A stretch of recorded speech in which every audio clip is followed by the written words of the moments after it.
છે કા હાડલા પહેરાવે પણ મહેરબાની કરીને એ વેપારીના ઘરમાં પૈસા જાય છે.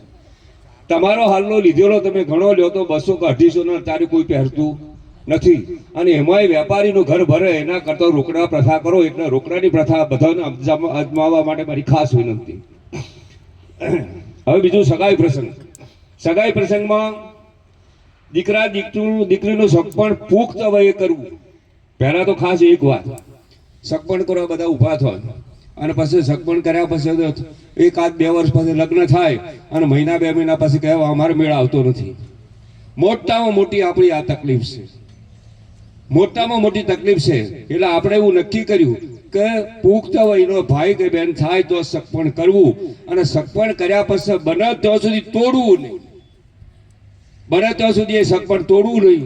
એટલે એના માટે પણ આપણે બધાને વિચારવાનું છે કે ઘણા સગપણ તૂટેલા છે અને 1000 રૂપિયા દંડ. હવે તો 5000 કર્યા છે, હવેની સભામાં 5000 કર્યા છે.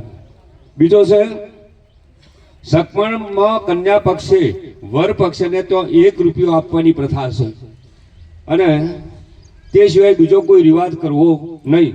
હવે 1 રૂપિયાના બદલે અત્યારે તો 14 રૂપિયા આપે છે, અને 20-25 જણા જોઈ છે. આમાં બી આપણે કોઈ કહેવાનું ખરું? આમાં તમારું મંતવ્ય છે? ખરેખર હું એમ કહું છું કે આ ખોટા ખર્ચા છે. આપણા સમાજના આર્થિક રીતે જો પગભર કરવો હોય, તમે વિચાર કરો. હમણાં રમેશપુરીજીએ વાત કરી કે તમામ સમાજો હાલ સમયને માન આપીને કદમ મિલાવી રહ્યા છે.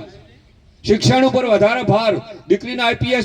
તમે વિચાર કરો, ઠાકોર સમાજમાં એવું નક્કી કર્યું કે આપણી દીકરી કે દીકરો આઈપીએસ થાય, આઈએએસ થાય, એના ઉપર ધ્યાન આપવું. ન કે ખોટા ખર્ચાથી તમે કોઈ મોટા દેખાવો એવું છે નહીં. એટલે મહેરબાની કરી અને સમાજનું જે બંધારણ છે ને એ પાળો. એમાં અમારી હવેથી આપણે 5 માણસો સિવાય વધારે કોઈ સગાઈમાં જાય નહીં માટે નક્કી કરીએ છીએ. બરાબર.